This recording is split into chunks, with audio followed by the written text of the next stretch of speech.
Good morning, Middle Church family. I am Matthew Johnson Harris, and I've had the great pleasure to work alongside Antoine Hopper, Isaac Bush, and Elizabeth Rogers on this amazing homily we're calling Love is an Action. It's in 3 acts. The first act is Antoine inviting you into love. The second act is Isaac pushing you and challenging you into love. And the third and final act is me reminding you of the most important act of love that you commit, and that is self-love. So before we get started, I'd like to start with the energizing, cleansing breath.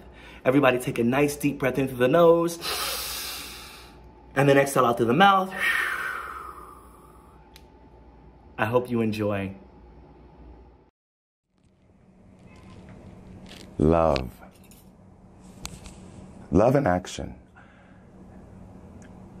As I honestly and truthfully look back over this past year of life, I realize I have been blessed by living love in action. Actually, we all have been blessed one way or another. It's sort of Pentecostal, if you will. Even with COVID and the ups and downs of daily life, and mostly the downs, like fires and fires, a spirit hot has been moving through us. Serendipitously, we have been forced to be extremely inventive with hospitality towards others. Brotherly love is what they call it. For most, unknowingly. Did I mention that the Spirit, it's moving throughout all the caravan of love? And it's operated by a bright light, and this bright light binds and blinds all things evil, allowing for us to live in light, in agape, love your neighbor, eagerly and readily, available to love instead, remaining hopeful in spite of, always praising and then seeing the blessing behind the tribulation, witnessing the love in action, not cursing, but rejoicing on being one accord. Love humbly, encouraging good because of love as one. I want that to be the theme. One.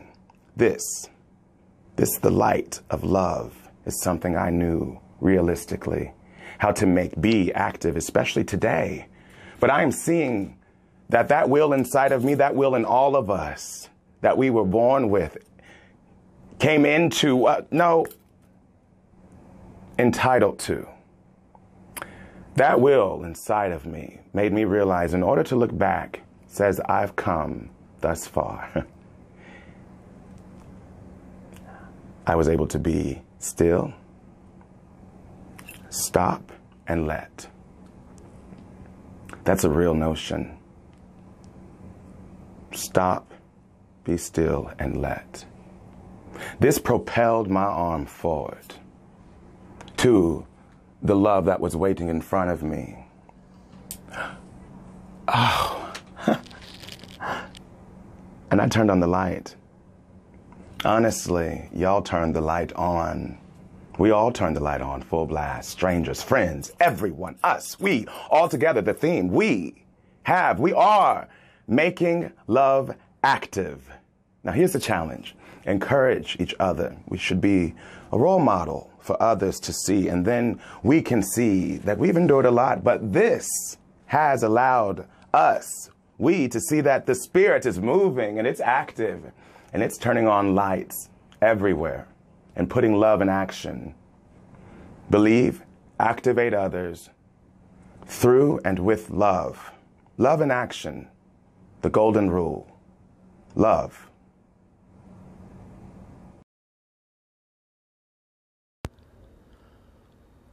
White men who look like me have stolen. White men who look like me have colonized. White men who look like me have raped and profited. White men who look like me have enslaved. White men who look like me continue to perpetuate enslavement. White men who look like me have turned a blind eye. White men who look like me are unaware. White men who look like me are unbothered. White men who look like me are out of touch. White men who look like me are untouched. White men who look like me are out of reach. White men who look like me are happy with what's been given to them.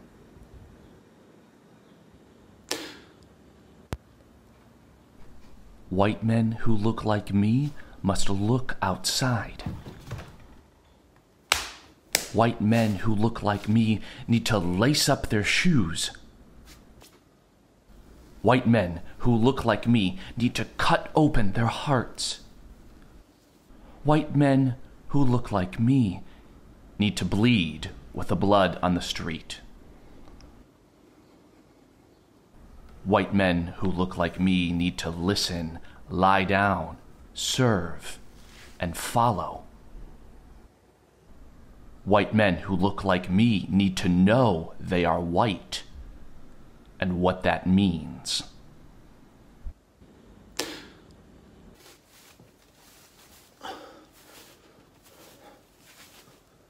White men who look like me must work to change the things that they know, how they live, what is effortless, what is systematic. From long ago to today, tomorrow, and tomorrow's tomorrow. Try harder to know the differences, the true pain, and the need for reconciliation. On this day, our memorial of sacrifice for each other, the Trinity between heaven and earth, let it thrive in our many Pentecostal tongues as our hearts burn with love and action. There must only be we. There must only be we.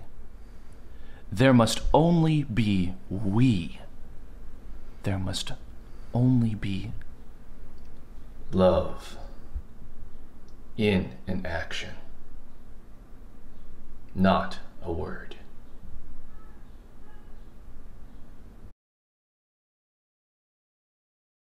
Do not burn out. Keep yourself fueled and aflamed. Those words from today's scripture reading really resonate with me. On April 21st, I started a 77-day-long journey with my therapist, Nancy, that goes all the way to my birthday, July 7th, and of relaxation, tuning out the world and finding different ways that I can embark on a journey of true self-care. I have learned that loving myself is the most important thing that I can do in order to make sure that I can then love others. Audre Lorde beautifully puts it, self-care is an act of political warfare. In a society that tells me that me being black and me being gay is not worthy of care, the most radical thing I can do is take care of myself.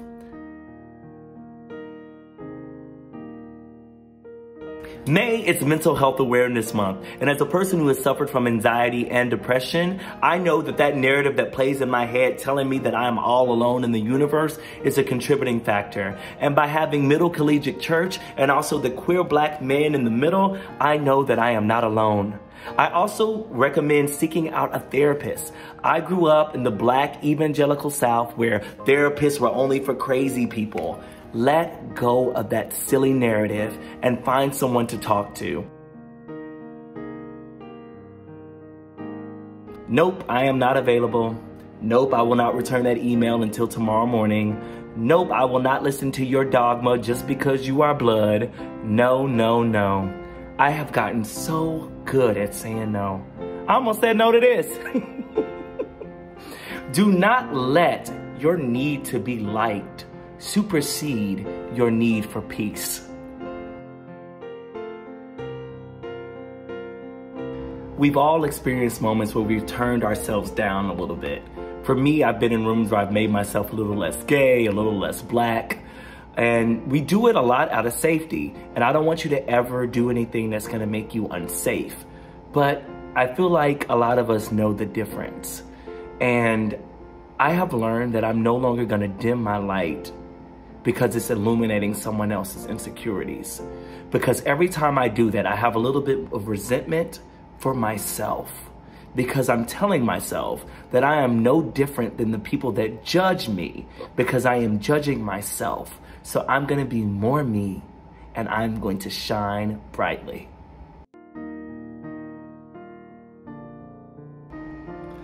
My grandfather, Detroit Johnson, passed away April 8th, 2020 after refusing to be put on a ventilator. That way he can communicate with his family during his final hours.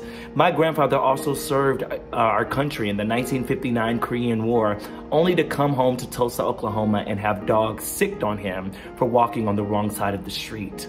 My final act of revolutionary love to myself is to enjoy my life. To enjoy it for my grandfather who didn't get to enjoy his, to enjoy it for all the many people of color who lived in this country looking for the pursuit of happiness and never was granted it. There is nothing more revolutionary than to take care of myself when I wake up every day to a new headline that tells me that my black gay life doesn't matter. But it does. Me taking a moment to sit back and rest and to refuel and to reflame is just as revolutionary as marching and picketing and 1,000 social justice marches, because it says my life matters and my life has value. I hope that after this amazing homily, you'll find many ways to have love work as an action in your life, because truly, love is an action. Love is an action. Love is an action, not a word.